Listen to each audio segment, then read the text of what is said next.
Welcome to More Than a Conversation, the podcast where we meet and have discussions with some of the most interesting people and innovative leaders in their fields from all walks of life. We will be discussing everything from politics to theology to religion to philosophy to life. Every once in a while, I may just be on here talking about whatever's in the news and whatever I think will be of interest to you. This is your host, Patrick Connolly, and I hope that today will be more than a conversation for you. Welcome to More Than a Conversation. This is Patrick Connolly, and today I am joined by Luke Rinehart. Luke is also known as the BJJ Ronin, and we'll talk a little bit more about that. Luke runs a gym in Frederick, Maryland. I had the privilege of knowing him when I lived in that area. Luke, it's so good to have you on today. Yeah, it's glad to be here, Patrick. Thanks for inviting me. Luke, I wanted to bring you on mainly because the way that you articulate your story, you articulate your faith, and the way that you attach your art to life. Now, martial arts has a stigma, if you will, or really a positive thing that's been placed upon it in relation to discipline and lifestyle and so on and so forth. However, you do a better job than many at actually applying it and teaching the principles. I can remember being there in your gym while you talked with people about life things, while you took the principles and things that you had learned, and you weren't just teaching them technique, but you were teaching them lifestyle, you were teaching them how to be better men. And in those moments, it became evident that your journey had taught you some valuable things. And so I started reading some of your blogs and learning a little bit about you. So I would like to have you just tell the listeners your story today. Part of what we do is like to bring people on that have an interesting story and let them share that with the audience. Obviously, you don't just wake up one day and have a gym. You don't wake up one day and know all these techniques. You don't wake up one day and have this mind-boggling ability to do the things that you can do. So where does that journey start for you? Yeah, so I mean, when I was a kid, my father was into martial arts, and he taught, and he was a black belt in TANG Sudo karate, and he kind of taught at a local karate school in Frederick, Maryland.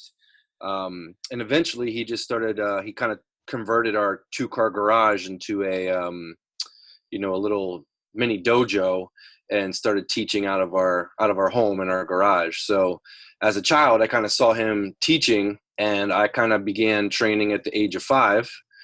And, it all started right there. I've never gotten out of it since. I'm 40 now, and I've been training for 35 years straight, and since then I've gotten into many other disciplines, and have done many things. But that's kind of where it all started. And I think for me, doing it originally under my father and kind of, having that relationship, it just kind of meant a lot. It was like a way to bond with my father, and growing up in it, I don't know, it just kind of became a part of who I am. Like I literally cannot remember life without martial arts, so that's how it all started, and it's developed and grown, since then, of course. So going back to childhood, you're 5 years old, Dad's training people out of the garage.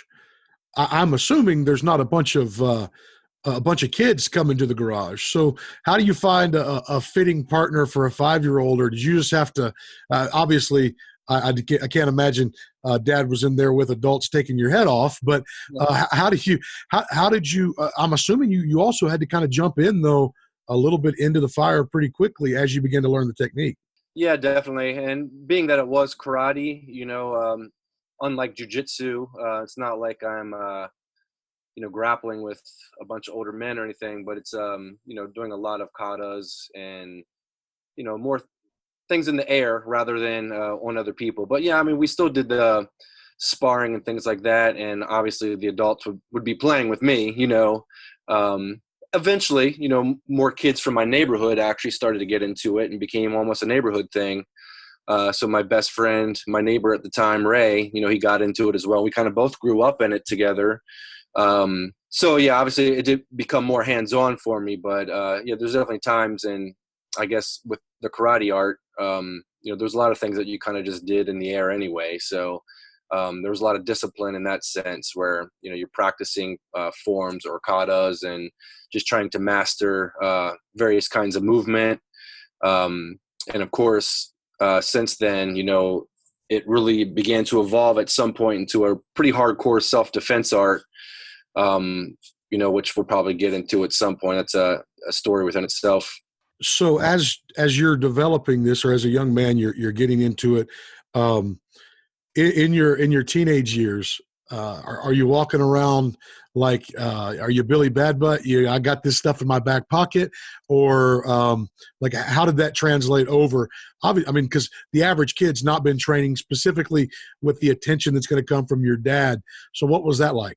Yeah, so I was 13 actually when I started Brazilian Jiu-Jitsu, and so that was actually a year before the UFC started. So really in America, Brazilian Jiu-Jitsu was, nobody knew what it was, until the UFC pretty much, especially in this area. There was no Jiu-Jitsu anywhere near us. So, moving from like karate arts, we did karate, we did KENPO, various kinds of striking arts, to doing great, like, learning Gracie Jiu-Jitsu at the time through their instructional tapes. I would say confidence grew leaps and bounds actually when we started training in Jiu-Jitsu. I mean, learning the karate, you're like, yeah, I'm awesome. I can do all these spin kicks and all this fancy stuff. But then you learn Jiu-Jitsu and you realize within, 2 months' time, the techniques that you're learning in Jiu-Jitsu could completely eliminate many years of what I was learning in karate, so confidence shot up a lot, at age 13 and 14. And so growing up in that, and then the UFC starting in 1993 and seeing Jiu-Jitsu in action in the UFC, actually you feel kind of invincible, like seeing that and then participating in it and then having our own kind of like in-house kind of like, I wouldn't say UFC matches, but we got into some, no holds barred type of training for a very long time where it was bare knuckle and just pretty hardcore stuff. But to feel the effectiveness of what I was learning was pretty amazing. And then to have that actually shared with my father, he loved it. You know what I mean? Like he loved to put me through the fire, with different people and test me, and then be able to talk about that like later in the night. That was definitely a confirmation of manhood, so to speak, too, which I think is a very important part of every man's life, and not everybody gets that. Certainly, you talk about being tested. You're at a time when you talked about the UFC first coming around, and although the primary listener to More Than a Conversations probably might be a mixed martial arts fan, but for those of us that were during that time especially, or caught on to it early, you still had this idea of arts testing themselves one against the other. But it sounds like you guys were pretty early adopters to like, hey, because I know for a long time, a lot of the traditional striking arts were like, there's not anything to it. Of course, this skinny guy in pajamas, Hoist Gracie, shows up and changes the landscape for everyone. But when that happened, how quickly did you guys adopt, hey, this is something we need to add into the arsenal? My father, when I was, I don't know, I think I was around 8 years old so I've been doing, the karate stuff for 3 years. And then when I was 8, he went into the Secret Service. And while he was in the Secret Service, they did a lot of training drills, scenarios, non-cooperative, training drills.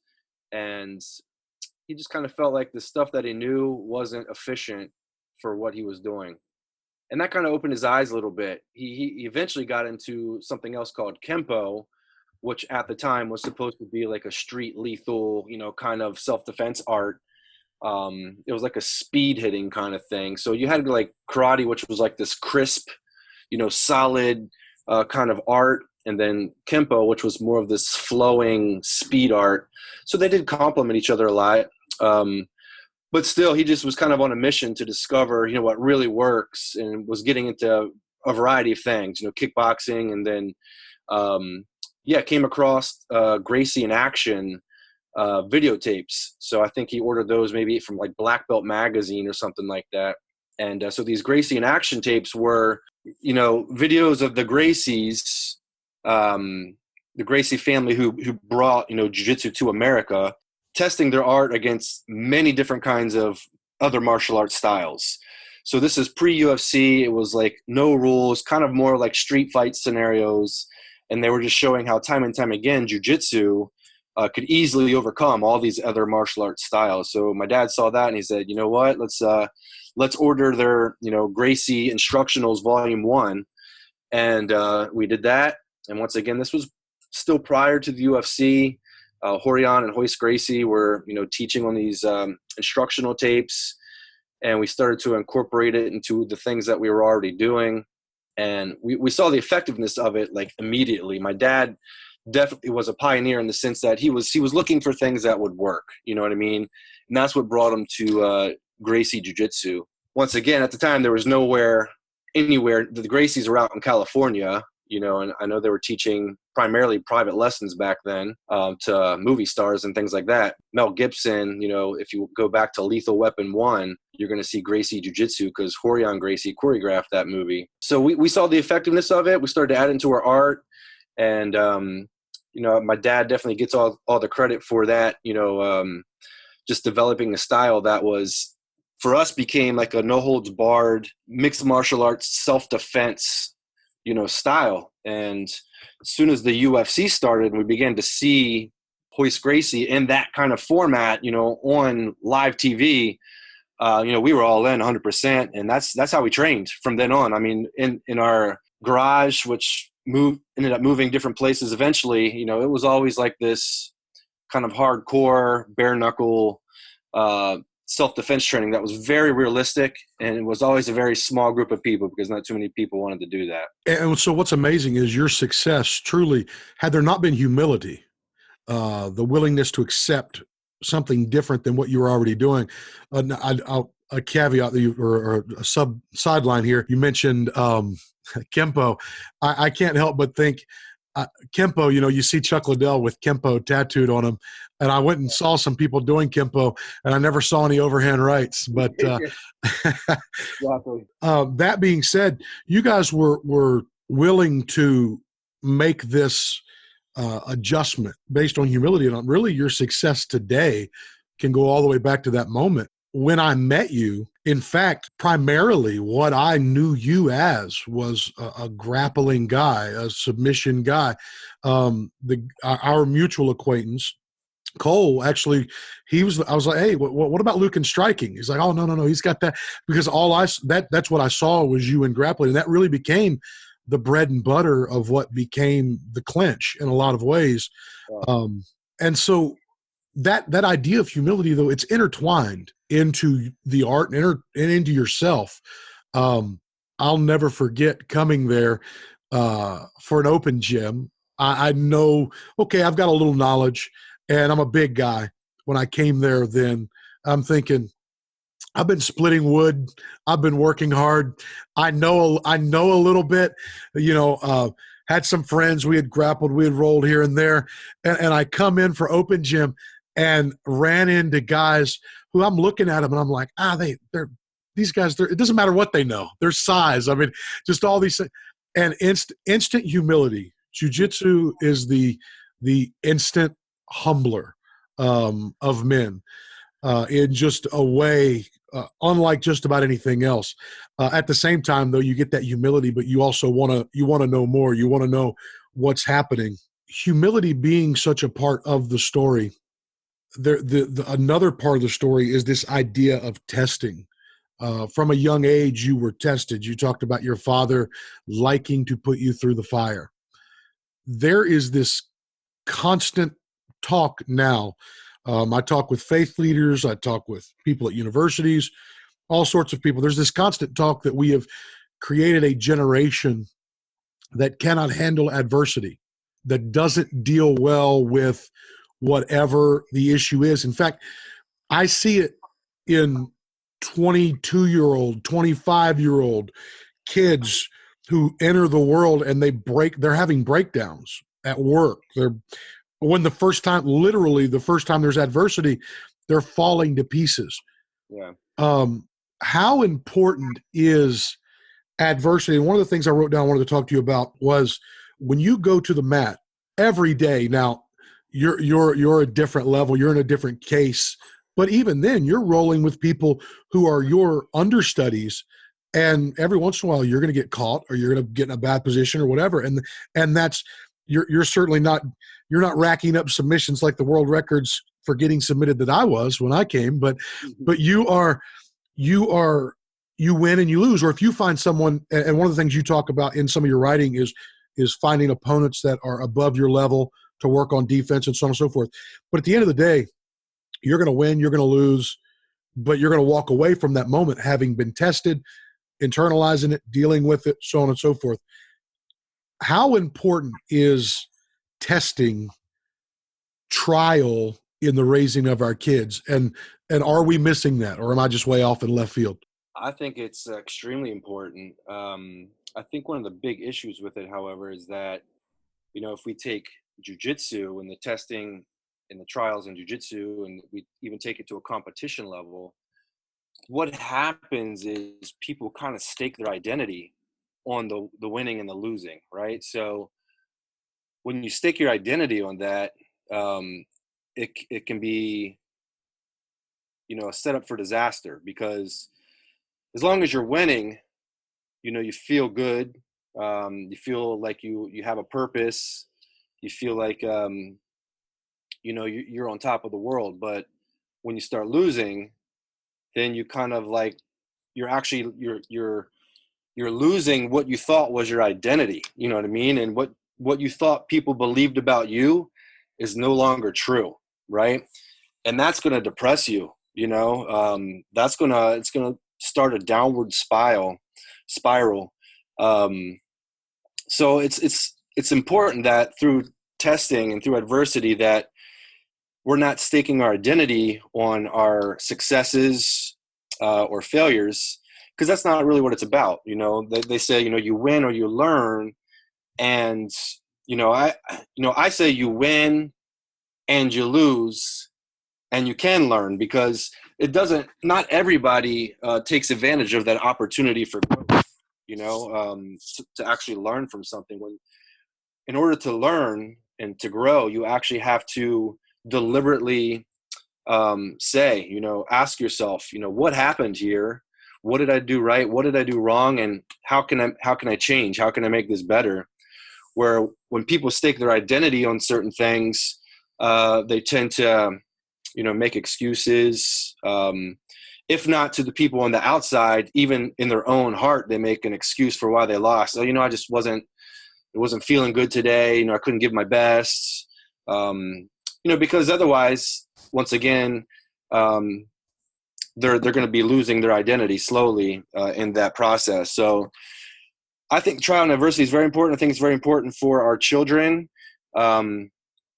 But there's healthy trials, and then there's, unhealthy trials. There's things in the world that just are going to happen that aren't good. And I think that if possible, we should try to keep our children out of those situations. Just to name one would be something like divorce. It's divorce is in a family is something that can be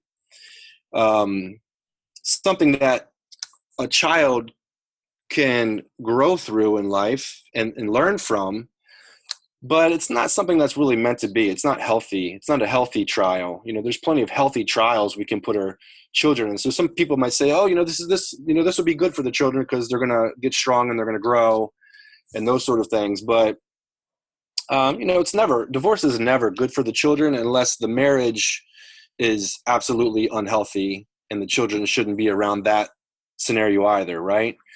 So, there's definitely, even though I you know, as a man of faith, I don't, you know, necessarily believe in divorce.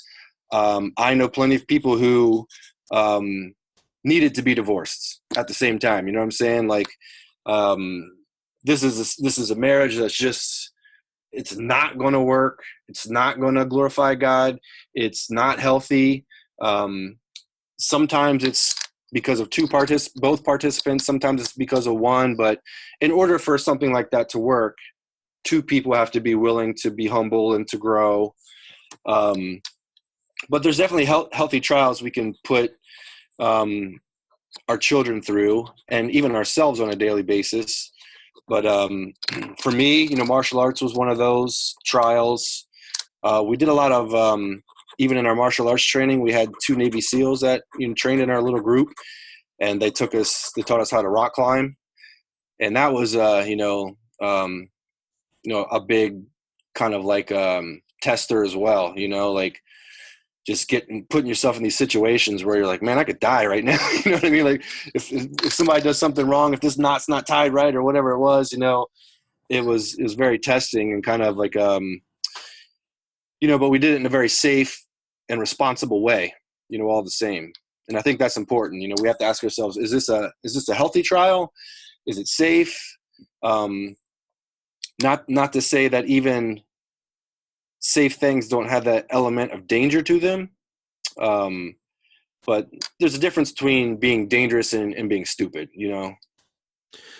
And is there, when you talk about basing your identity in your wins and losses, and, you know, some people that have clicked onto this are going to have clicked on because it's you on here. And so they might be thinking only in sport, so on and so forth.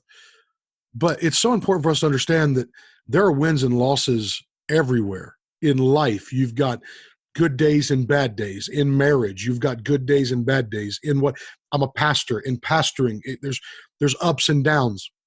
And as you say that, it's resonating with me. So I want to unpack it a little bit. You know, you can have an identity and there's a lot of ministers that listen to this. As a minister, you can have an identity as a guy who's on an upward track and you've got success, and everywhere you go, lives are being changed. Well, then you hit that first year where your church doesn't grow, it decreases.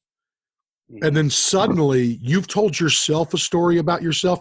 And that's the thing, Luke, that I think stands out to me, is you pointed out that there's a story we tell ourselves. Yeah.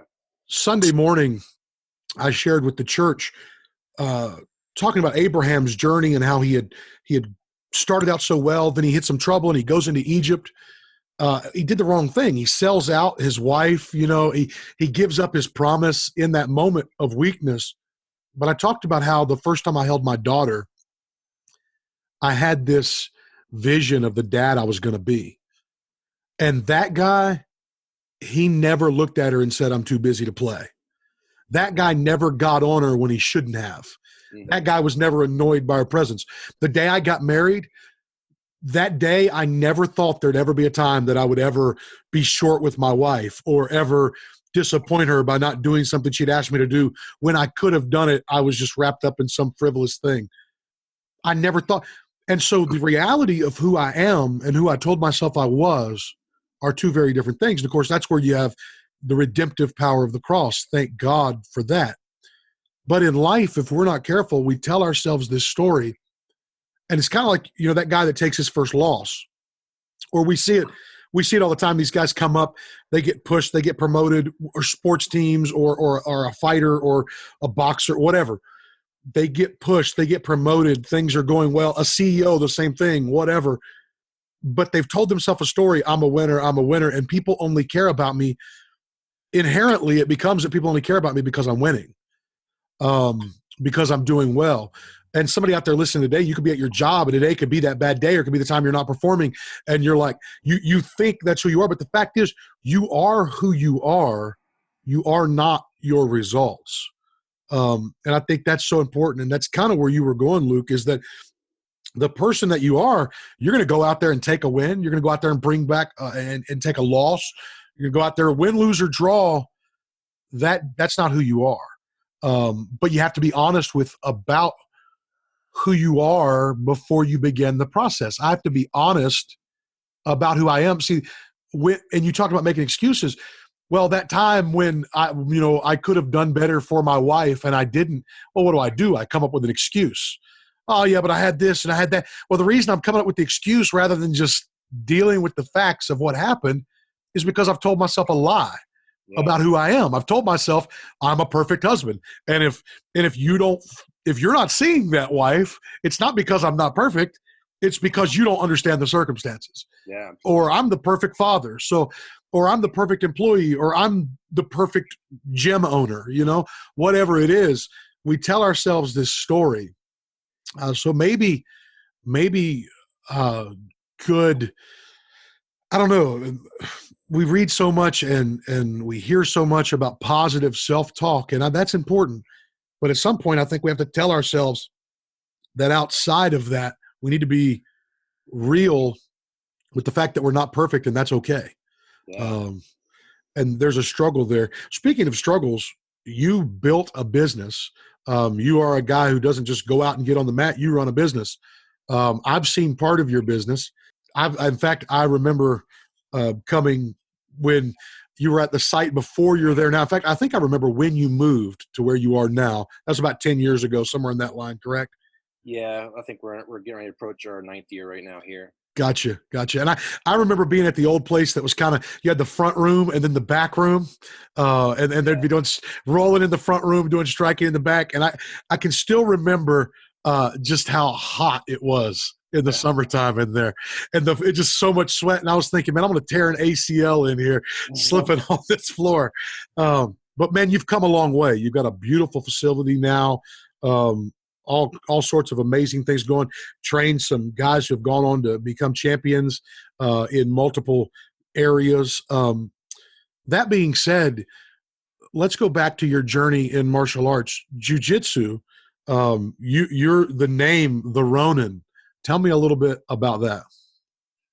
Yeah, so as I said, I started jiu-jitsu, with my father, with VHS tapes of the Gracie instructionals. And in that process, learning the Gracie combatives pretty much. It wasn't known as the combatives back then, but it's been refined since then to the Gracies. But pretty much what we were learning. And I would say under my father, I would have gotten to like a blue belt level in jiu-jitsu. My father as well. My father was just starting as well, learning through the tape. So. And in the year 2000, the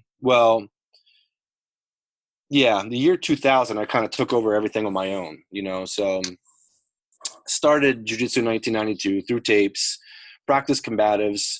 I would say I was at a blue, maybe even a purple belt level. I competed. My first jiu-jitsu competition was in 1997, and I got third place in a blue belt division. And for the listeners, how many belts are there? So there's white, blue, purple, brown, and black.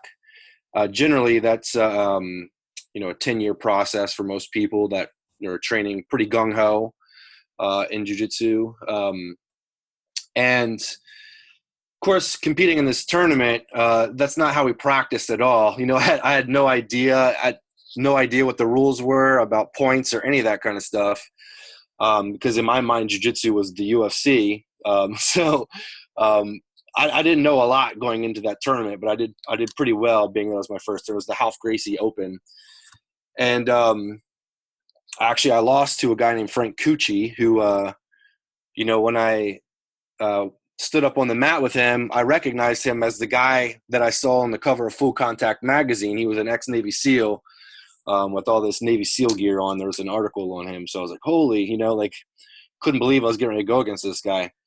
But so after my father stopped doing martial arts, and I kind of took things over, I had no jiu-jitsu instructor, and I still had a lot to learn. And really, there wasn't even, YouTube wasn't even a big thing yet. You know what I mean? So you could search the internet and you could find maybe some pictures of jiu-jitsu techniques, broken down.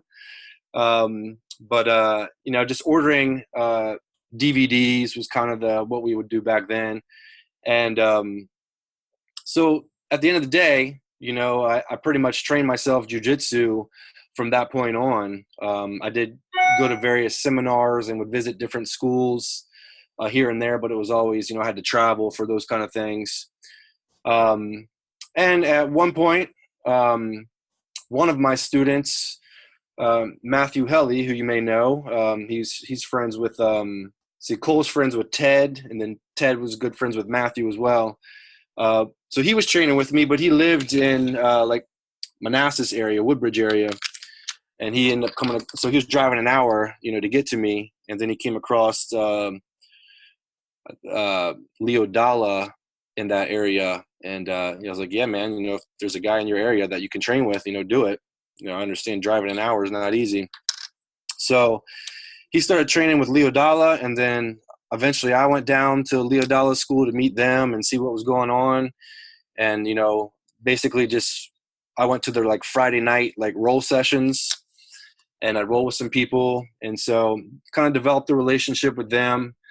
6 years after that, you know, I approached Dalla because just seeing things online, I noticed people were like talking about the school, and, you know, even people that were living in Hagerstown would, you know, drive all the way through Frederick to like Germantown to go to a Brazilian Jiu-Jitsu school that had like lineage, you know.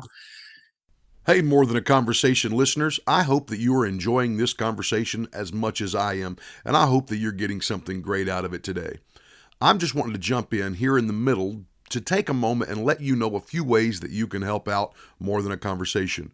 First, wherever you're listening, please go ahead and click that subscribe button. That will definitely help, and that'll make sure that you get all the content. Also, if you have a way to rate, if your app allows you to give a 4-star, 5-star, whatever the rating is that's the top rating, I would so appreciate if you would go ahead and drop a rating there. That's how the aggregators and the distributors rank podcasts, and the higher the ranking you give, the more ears will be able to hear these great conversations. Thanks again, and I'm hoping that today has been more than a conversation for you. Now let's get back to it. And those sort of things. So I approached Dalla. Can you break that down, the importance of lineage to the listeners? Yeah, so in jiu-jitsu, you know, basically I think what happened was that jiu-jitsu became so popular through its effectiveness in the UFC that, you know, Brazilians would move to America to teach jiu-jitsu so that they can make a good living for themselves. And I think what happened during that process would be certain Brazilians would move to America who were not black belts in Brazilian jiu-jitsu, but were claiming to be black belts because nobody knew any better, right? So it kind of started problems with, you know, the lineage and the validity of jiu-jitsu instructors. And so lineage became very important. And of course the Gracies, you know, any people who connected themselves to the Gracies, you know, wanted to make sure that their lineage was true. So lineage was very important. And I didn't have any lineage at all. I didn't have an instructor. So, but to be honest, you know, that's the way, if you go back and you listen to the Gracie story, who's the pioneer of Gracie Jiu-Jitsu? It's Helio Gracie, who didn't even train Jiu-Jitsu because he was too frail and weak. He watched his brothers train Jiu-Jitsu and somehow managed to develop Jiu-Jitsu on his own, in a sense. I mean, the story that I've heard was, you know, his brother Carlos was teaching private lessons to somebody. Helio was there watching, and one day Carlos couldn't show up, and Helio says, well, I'll teach you the lesson. And the student liked Helio's lesson so much more that he asked that Helio would continue teaching the lessons from then on. Wow. And then Helio develops jiu-jitsu, you know, being a small guy, and kind of modifies it for the smaller and weaker person, right? But, you know, you kind of take that concept, you know, he did this on his own. And I'm a firm believer that anybody can do that. You know, it's not just Helio Gracie, it's not just Bruce Lee, you know, that can do these things. Anybody can take something and study it wholeheartedly and develop it on their own, right? You just have to be very intentional about what you're doing. So I was learning jiu-jitsu through a mixed bag of media basically. And then when YouTube was actually more available, you know, it was actually kind of cool because things that I was learning on my own, techniques that I was discovering on my own while rolling, I grappled so much live. Your body just eventually it teaches itself jujitsu. You know, if you have if you have the basic concepts down and a willingness to study and to grow and use rolling as a way of doing that, your body actually does start to teach itself jujitsu. And you can see this through children.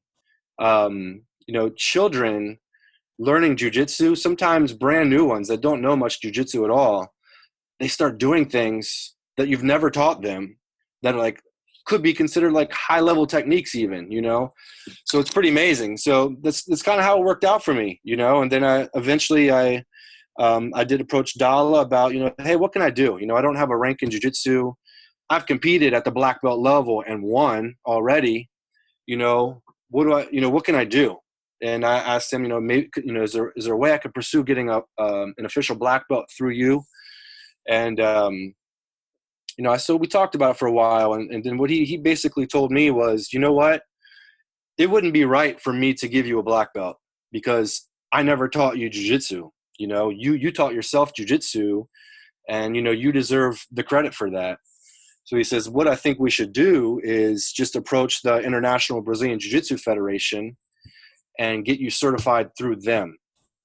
And he said, I will validate you as a black belt since the day I met you, which was 6 years ago. So that would mean that I would be eligible for a second degree black belt in Brazilian Jiu-Jitsu. So you get your black belt, and then 3 years later, you can get your first degree. 3 more years later, you can get your second degree. And so as it worked out for me through Leo Dalla validating me, my first official Brazilian Jiu-Jitsu belt was a second degree black belt. Well, you're an overachiever. So Ronin is basically, you know, kind of like a samurai without a master. And so that's where I got that term from, the BJJ Ronin. And so now obviously you're a fully legitimate black belt. Obviously that worked out with the International Federation. That being said, did you see then that people were more willing to engage your school and so on and so forth? You know, it's funny because my mindset, you know, I started a family before my school was big, you know, and, you know, I realized, you know, hey, you know, I was working a full-time job and doing this, and I knew that as long as I was relying on that other money, I would always be relying on that other money, you know. So I was actually working for my father doing landscaping. He started a landscaping company. And so eventually I stopped doing that, and I just wanted to focus on the school. Now, keep in mind, I didn't have a business degree either. So I did a little bit of business classes, but did not have a business degree. So in my mind, I was going to produce fighters in the beginning. So it's like, you know, I'm going to make some fighters. We'll make a name for ourselves. The school will grow. So along come, you know, the Kerwin brothers and Cole and, you know, Paul Mann, all these other guys. And we were tearing it up, you know, in the MMA scene. You know, when it first started locally, you know, we were winning everything. Yeah, I remember. And, you know, eventually had Jacob and Joey, you know, fight in Bellator. You know, we've been fighting in Shoguns pretty much since it started. We've had champions and all these things, and, you know, have done really well competitively. I did really well competitively in jiu-jitsu. But at the end of the day, you know, that's not what grows a school, you know. And I started to realize that the average Joe doesn't care about those things, doesn't know who these people are, and doesn't know, you know, what they've accomplished even really means. So, okay, so I started to think a little bit more, how am I going to do this, you know? And then I was like, well, maybe I just need to focus on, you know, certificates and, you know, some validity, you know, because winning stuff obviously doesn't do that, right? So then I kind of had the mindset, well, you know, I'm going to get, you know, my official certifications as a Brazilian Jiu-Jitsu black belt, because Brazilian Jiu-Jitsu is like the thing. And I did that, and I think that helped a little bit. There's been some different forums online and people who have said things about me, and you can go and read in like SureDog and forums like that. At the end of the day, none of that I think even really matters. It's just about learning how to market and manage a business well. So I started learning to do that. I started what I should have done in the very beginning, just learn how to run a good, effective business, learn how to market. And, I think what we have is an amazing product. So it's easy to market, right? We have an amazing product. We've been around for a long time. But I think at the end of the day, that's the most important thing as far as business is concerned. But, through the years, I think people have come in and for me, it was always a proving ground. That's why I competed originally, was to prove myself.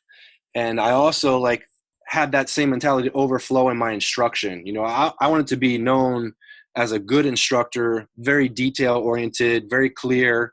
I wanted people to feel like he really knows what he's talking about, because I felt like I had something to prove as a competitor and then as an instructor, just so people felt that I was very knowledgeable. And to be honest, as I was saying earlier, for a time, that was my image. You know what I mean? That's who I believed I was.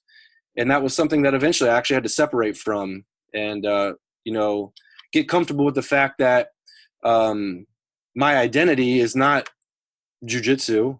My identity is not the Clinch Academy. My identity is hidden in Christ, and coming more and more in terms with that has been an important part of the journey, and being able to run a business that does not become my identity, because it so easily can. They say that in his 20s, a man wants to prove something to the world.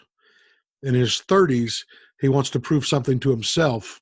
And in his 40s, he can get work done because he doesn't have to prove anything to anyone. Yeah, I believe that. So these might be the best years ahead as far as really that actualized work. That being said, I told you before we went on air that, I loved your writing. I'd love to see you get into writing more. You've been doing some videos, so on and so forth.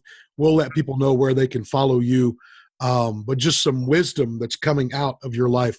Let me ask you this. This is a question that I've wondered about, and I've got you here now, so be a great time to ask you. I've got 2 children. I've got 2 little girls. I want them to engage things for their own health, for their own discipline, so on and so forth. You've got children of your own. Maybe there's whatever path you've chosen or whatever. What advice would you give a parent regarding sport, martial arts, things like that? If there was a pattern, you said, you know what, I'd sign my kid up for XYZ, what would you say? I have a quote that says that, it's the space between commitment and perseverance where the true man is revealed, right? So when we make commitments in life, like a true, honest, deliberate commitment where we say yes and we mean it, for better or worse, that means we're going to go through a lot of trials, and that's where our character is going to be developed and revealed, right? So I think committing yourself to something like martial arts, and based on my journey, like I started here, in Tang Sudo. I've done different things since then, got into jiu-jitsu, and I believe jiu-jitsu is definitely one of the highest quality martial arts when it comes to the full package. Self-defense, trials. You're going to have many trials in jiu-jitsu, a lot of character development. But at the end of the day, anything that you make a true commitment to, and that we can teach our children to make a commitment to, is going to help them grow personally, to grow in character. It's going to teach them a lot. And I think a big problem today is that parents want to get their children into so many different things, and they're not fully committed to any of them. So they're doing 5 different sports, and when they get tired of one sport, they move to another. Oh, let's try it out here. Let's try it out there. And I think, I'm a firm believer that, we homeschool our children, and we do like kind of the classical model of teaching. And one of the beliefs in that system is that, you take something like art, and anybody can be an amazing artist, right? Anybody. But what it takes is commitment and perseverance, right? Consistency. So I believe the same thing with jiu-jitsu. You can see it time and time again, actually. There's these people that you look at and they're like, yeah, they'll never be good at jiu-jitsu. They're skinny, they look weak. And next thing you know, man, these people become monsters eventually. And you're like, why can't I pass this person's guard? Why can't I beat this person? Because it's just the dedication. It's the commitment and it's the dedication. And I think as parents, we need to teach our children about commitment and dedication, because you can do whatever you want in life. But no matter what that is, there's going to be times where you don't want to do it at all. And so if we let our children just give up when they get bored of it, or when they get tired of it, or when they're being challenged by it, then we're not doing them any good by letting them quit and move on. I think the question that we always need to ask is what they're doing right now, and is the lifestyle that I'm providing for them, is this healthy or unhealthy? Because sports these days can be very demanding, like high school sports and even middle school sports, gymnastics, dance, super demanding to the point where I would say it is unhealthy for the child, right? Very, very time consuming, and very, very image driven. And I think that can be very unhealthy, for the child. And everything, including jiu-jitsu, has that side of the coin.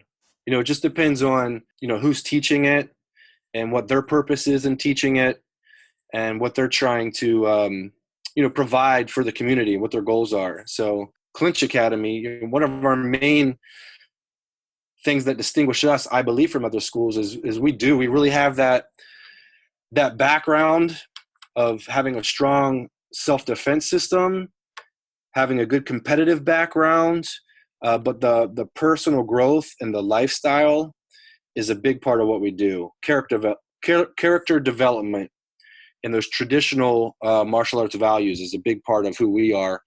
And I think that's going to benefit anybody, children or adults, no matter when you start. You gave a statement, and I don't want to butcher it. Give me that quote one more time.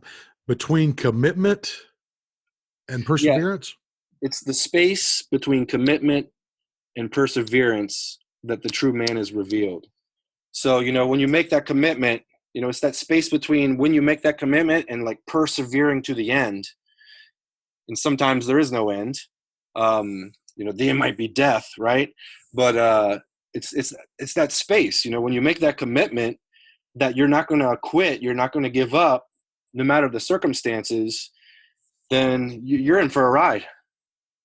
And I think that's an amazing quote to me, and it stood out to me because no one who is great, we all say, I'm sure that there are very few people that can say they're any happier than what you are doing what you do. You're doing an art you love, you're getting to teach, your business is wonderful.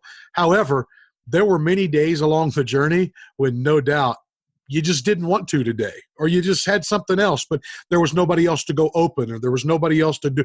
And so you did it. And so a lot of times we'll hear people talk about, well, find something you love and you'll never work a day in your life. You find something you love and you'll still have days that are work. You'll still have days that are drudgery. And it's in those moments, though, and you talked about kids getting bored and quitting and jumping to something else. It's in that moment that we quit. It's in that moment that we go, maybe this really wasn't my thing. But if we persevere, I guess what's the old rule of mastery? 10,000 hours of an activity is what makes you a master. Well, hour 10,000, whatever it is you're doing, golfing, writing, painting, whatever, that 10,000th hour when you're painting and you can finally do it, oh man, that's a beautiful thing. But hour 4,372 might be miserable, And that's important. I do love the fact that you guys are homeschooling and using the classical system, and that would be a whole nother conversation to get into the idea of classical education and logic and rhetoric and all those things that go along with that. One thing that you have talked about throughout this conversation and through the things that you've spoken of in your writing, in your videos, is the idea of constant improvement, not for image sake, not for satisfying other people. And in fact, it's interesting because you and I haven't been in the same room for probably 10 years. But I can hear that wisdom that you've picked up in the last 10 years in those moments. And you were already a guy that was exceedingly great in what you were doing. But you talk about constantly growing, being a constant student. It's obvious that's what you are. How does a person engage being a constant student in their life, and how valuable is that to them? I think, not to like spit out a bunch of my quotes, but another one, this is one of my so-called BJJ Ronin quotes, is learn today as if you're going to teach tomorrow. And that's kind of what I did with jiu-jitsu. You know, I was learning techniques and then teaching them, you know, the next day sometimes, you know. When you kind of have that mindset, and I think that in order to be a good student, you do actually have to teach. You have to, whether it be an official teaching position or, you know, a parenting position, or just kind of coaching, or just serving others and helping them through different things in life. When you're serving others and helping others and putting yourself in that kind of position, kind of taking like a maybe somewhat of a leadership position in life, you're kind of challenged to be a student, really, you know, because you need to keep growing and keep learning so that you can help others grow and learn. And what I've learned in my business and in the growth of the business is, you know, where I cap myself, you know, if I put a lid on myself right here, then I'm going to put a lid on everybody else, right? So that means everybody else that's, you know, following me is going to stop where I do, right? And so I need to keep learning and keep growing so that I can keep providing more and more opportunities for other people to learn and grow. And I kind of keep that mindset, you know, I'm learning today as if I want to teach tomorrow. And I often do that. You know, I read a book, I tell somebody about it the next day. Hey, no, I heard something, you know, awesome in this book, whether it be about, you know, personal growth or business or jiu-jitsu or whatever it is. You know, sharing knowledge is a good way to keep actually being motivated to learn and grow in knowledge. And it's amazing that teaching will help you learn better, because you can think you've got an item down in your mind. You can think, I'm sure for you, in a technique, you can think you understand it, but when you teach it to someone else, you have to break down the logic of the thing. No matter who it is you're teaching, you've got to understand the why, because in order to teach it to someone else, I mean, you know, I've learned much more in preparing to teach others. And actually, in the moment of teaching them, I've been standing, you know, at the lectern, delivering a lecture or whatever, when I was in the school setting teaching. And as I'm speaking, I learn the subject better than I did when, you know, some theology professor was telling it to me. Really? It's amazing the way that works. And the idea of a lid and having the responsibility, that's a beautiful thing that you've told us there, that I have a responsibility to the people under me to not put a lid on myself, because they can never grow. I can't take them where I've not been. Yeah. And so I've got to constantly be elevating that lid. Well, Luke, I have appreciated your time today. I feel like we've just scratched the surface, so we might have to do a part 2. But man, it was awesome having you on. I know you're a busy guy. I know you've got stuff to do. You've dropped some wisdom here today. My thing I'm going to ask you, for everybody listening today and for the world around you, is I'm going to challenge you and ask you to get back to writing, man. Give us an article a week. Give us something. Get the Ronin blog going again. You know, you've got a lot to share, and the world would love to hear it. In the meantime, how can folks find out more about the Clinch, and how can they follow you and pick up on those nuggets of wisdom? Well, of course, our website's clinchacademy.com. which also has all of our, links to social media and things in there. But Facebook, um, / Clinch Academy. Clinch Academy is also my Instagram account and Twitter account. So you can just look up Clinch Academy and find me pretty much anywhere on any of those social media. We do, post a lot of videos and of what goes on in the academy. But yeah, like you said, we are about personal growth and development, and maybe getting into writing again would be a good way to explore that. I did the last blog that I did write was maybe a year or two ago, which was it says that jiu-jitsu has no real power, and that had a lot to do with my faith in that. So that would be a good article to read for sure, because I'm a big fan of jiu-jitsu. Absolutely, it's what I do. But once again, jiu-jitsu is no better than the person who teaches it as well. And there's a lot of corruption in jiu-jitsu.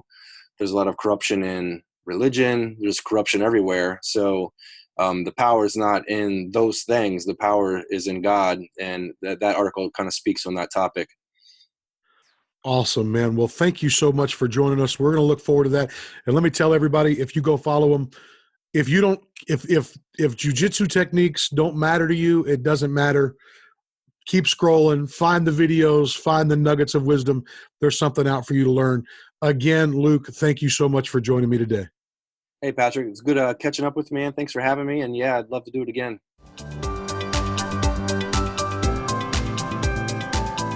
Thanks again for being part of More Than a Conversation today. If you'd like more content like this, check out my blog at www.pastorconley.com. That's PASTORCONLEY.com. Again, that's pastorconley.com. I'd also love to see you join us in worship at Garden Sanctuary. If you're ever in Rock Hill, South Carolina, or the greater Charlotte area, we'd love to have you stop by and worship with us. Check us out at www.gardensanctuary.org. That's gardensanctuary.org. Until next time, I hope this has been more than a conversation.